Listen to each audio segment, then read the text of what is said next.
So, good afternoon. I'm Wyatt Seibel. I'll be your teacher this afternoon.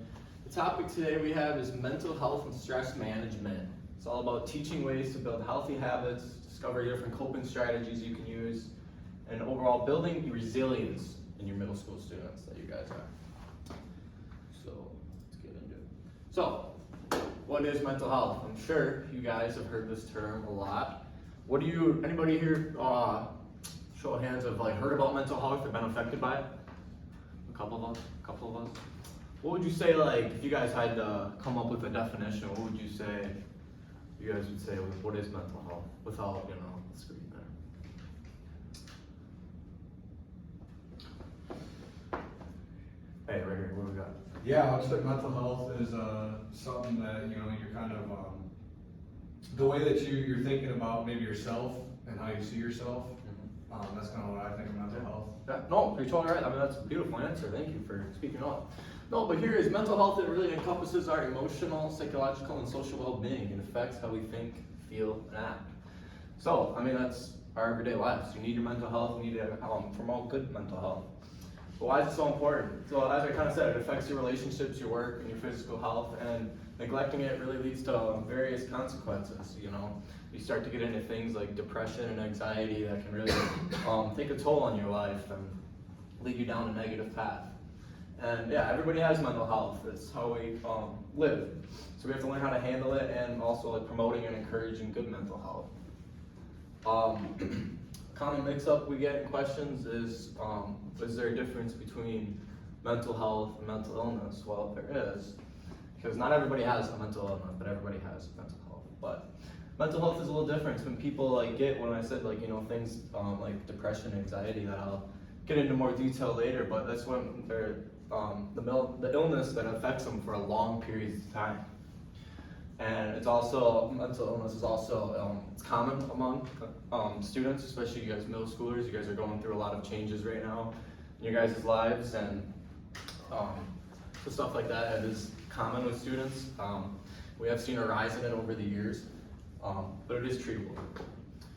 Over here we have some pictures too, 10 reasons why it's important, like self-esteem, suicide prevention, stuff like that. And then here I got a little like this, telling you what mental health is, how it's of vital importance for you, it's worth making time for, you're always evolving. Mental health is also very complex. It's influenced by so many different factors, from families to, guys' schoolwork and stuff like that. But what it's not is that mental health is definitely, it's not a sign of weakness. No, of course not. Mental health is very important, and it's very important that you guys get ahead of this early in life instead of waiting in the future. It's not shameful, of course not, and it's not always, all in your mind. It's also not relevant for those who struggle, and it's, something we start looking at after only when it gets broken. Do we have any questions so far? All right, that's good. So what are some common challenges with mental health? As I said, stress plays a very huge role. Things like school, family, and sports. I mean, you guys got schoolwork, and then you have practice, and it's hard to, figure out how to deal with it, and how to handle your stress, and figure out different coping strategies. So we have anxiety, things like nervousness about schools, social situations, trying new things, trying to get you guys out of your comfort zone, Even everyday activities can sometimes lead to panic attacks or avoidance behaviors. As I said, family issues like divorce, financial stress, you move a lot, or family conflicts at home. Have any of you guys ever had to experience moving houses, with your family? Yeah, it's a very stressful time. A lot of new change and a lot of new just scenery. I just didn't know if I was going to be able to fit in with everyone around us. Yeah, you couldn't have said it any better.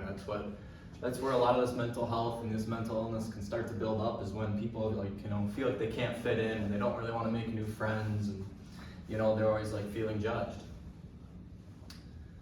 I'm sure you guys are I'm sure you guys have heard of bullying. I mean, that's seen a lot in these schools. As I said, worry about fitting in or being accepted. Also, cyberbullying is linked with big mental health in recent years. You guys have a good question. I have a question. I don't know if we're gonna go into it, but what is cyberbullying? Cyberbullying? Yeah, how do I prevent that from happening? Well, cyberbullying is, the online, getting, I'm sure you guys use, your Snapchat, Instagram, TikTok, those types of platforms, and then that sometimes it gives people free range to, attack you and feel like they have to have their voice be heard and stuff like that. So that is what I like to say, or that's what I like to call cyberbullying. But yeah, ways to prevent it, just don't feed into it. Don't let it get to your head, or try to just avoid the apps if possible, or avoid, those people who are the bullies, and, stay away from them, That's why you're allowed to block people, you can block numbers, you can block people, Does that answer your question? Yeah, I appreciate it so much. Another thing, depression is also common among students. Feeling, sad, hopeless, losing interest in your everyday activities or the sports you play is also seen.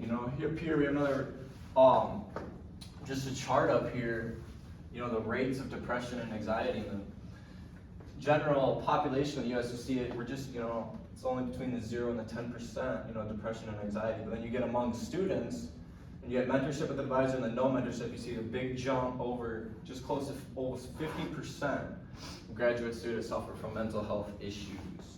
And also you can see the on the bottom here that just over 30%, as you see it in males, it's a little more seen more in female students, especially anxiety is. And then you see for transgender students, they are seen to be the highest risk of mental health issues. So yeah, those are some common challenges. You guys have any questions with these common challenges, or maybe you guys have seen these in the past or have dealt with them on your own?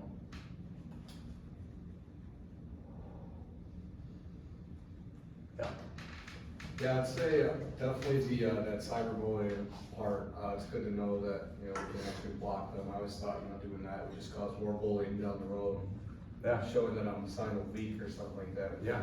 Not standing up for myself. So. Yeah. Well, I say you're standing up for yourself by blocking them, getting them out of your life. Nobody wants to have, negative impacts or negative influences in their life. So it's always good to cut those out and get those out of your life as soon as you can.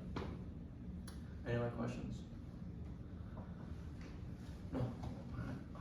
Let's see. So coping strategies and stress management. So communication, very important. I'm sure you guys have always heard that. Communication, talk. It's always good. Find someone that you can trust that can help support your mental health. It's just simple from having a conversation, a minute conversation with a sibling or a parent or a loved one, of someone that you can just talk to you, about your day. Say, what's going on in your head. Say what you're feeling. Just talk about what you're going through and what you experience every day. It's good to get those feelings out. My opinion, it's never good to, keep those built in and built up pensions inside. Physical activity also. Physical fitness is very good for your mental health. It can help boost your mood.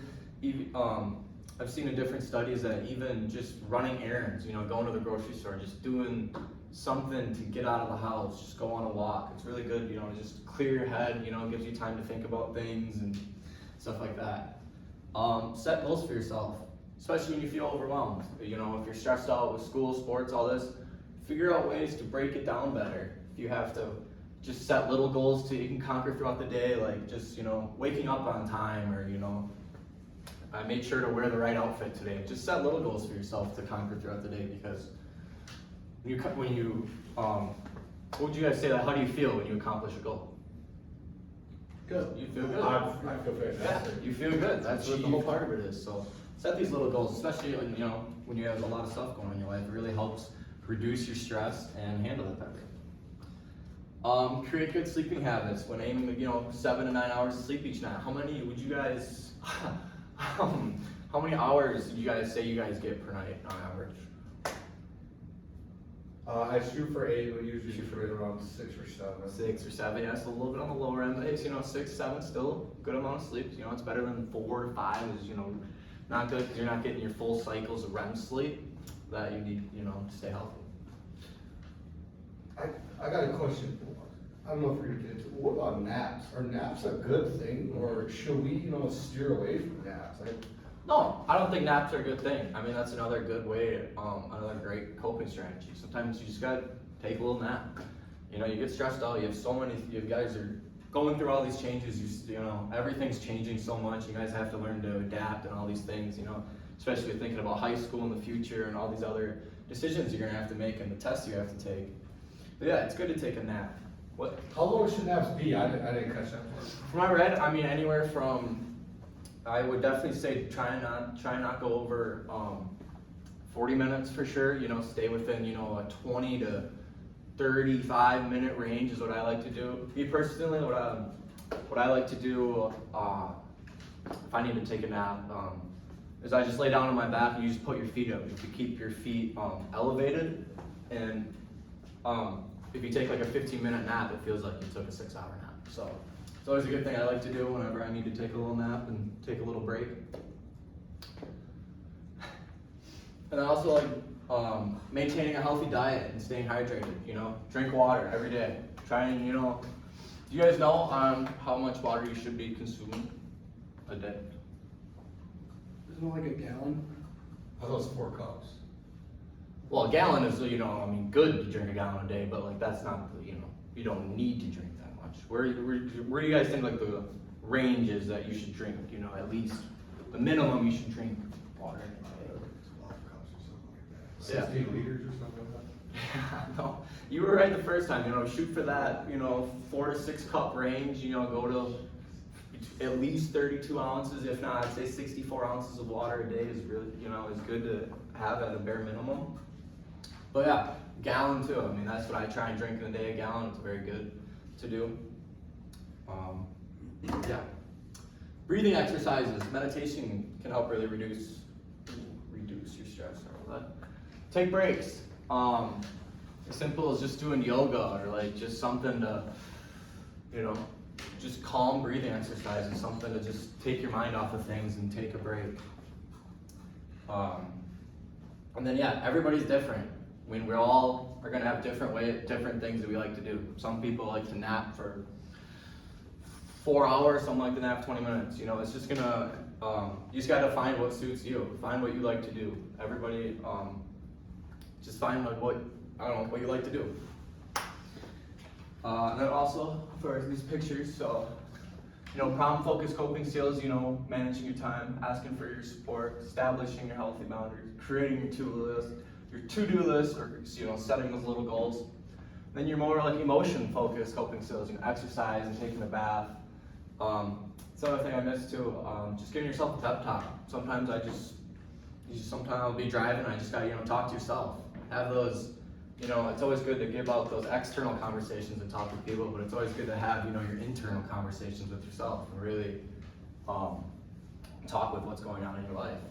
And then some other, coping skills, you know, even just listening to music, drawing, eating food, meditating, going to church, finding just different little hobbies, really, to help handle all your stress. Would you guys say that, what do you guys like to do to handle your stress? What are some good ways? Yeah, I like to read. I like to read a lot. I also like to go on little walks if Mom lets me out the house, but just little stuff like that. I like working out, lifting weights. Yeah, that's good. That's good. Would you say video games are a good way to cope with stress or no? Yeah, I mean, I'm not gonna say don't do video games. I mean, I'm sure a bunch of you guys do them anyways. But yeah, is that something for you to like? That's just something you can focus on and take your mind off, you know, things. Yeah, I think video games would be a great way to do it. I definitely am not gonna say, you know, sit in front of the TV for 4 hours every day and do it. You know, definitely try and reduce that part of it. But yeah, if it's just a little bit every day, yeah, I wouldn't see why that would be a problem.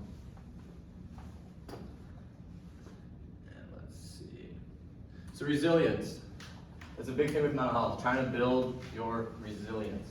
Resilience in mental health really refers to the ability to bounce back from adversity, cope with life's challenges, and adapt positively to difficult situations.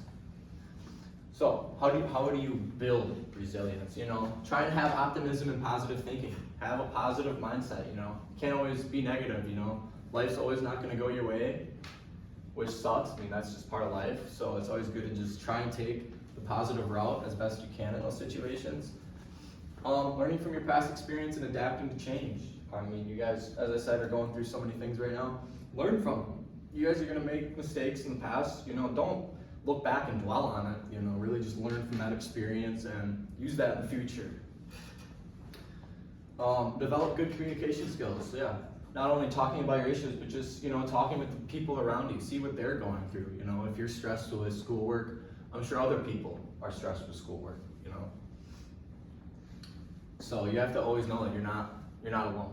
Always, never be afraid to ask for help. I mean, you got teachers, at the school that can help, to therapists, to loved ones, everything. Engaging in activities that promote self-expression and creativity. So this is, leaning back on, finding your different hobbies, different things that you can do to use your time. Then I have, setting your goals for yourself, and then also focusing on things you can control. Focus on, the present, where you're at right now. Sometimes obviously you can't jump in the future and you can't go back in the past. So focusing on what you can, learn to let go of some of the things in the past and then learning from that and using that in the future. And then, create your healthy lifestyle choices. So, I mean, you guys are so young now, creating the healthy habits now, like, eating, developing a good workout routine and stuff like that would be a lot better. And then up here, some tips for building, prioritize, your self-care activities that nurture your mental health. Break down your problems into smaller parts, so that's kind of like setting the goals and stuff like that, and then celebrate your progress, Celebrate those goals and focus on the positive things. And then using, relaxation techniques to get through stressful times and practice, gratitude every day is another really big thing to build resilience and conquer the anxiety or depression or whatever mental health thing that you're going through. And I threw up here, Mary Holloway was an athlete back in like the 1940s, I believe, somewhere in there. Really good for the Great Britain, and I really like this quote. She said, resilience is knowing that you are the only one that has the power and responsibility to pick yourself up.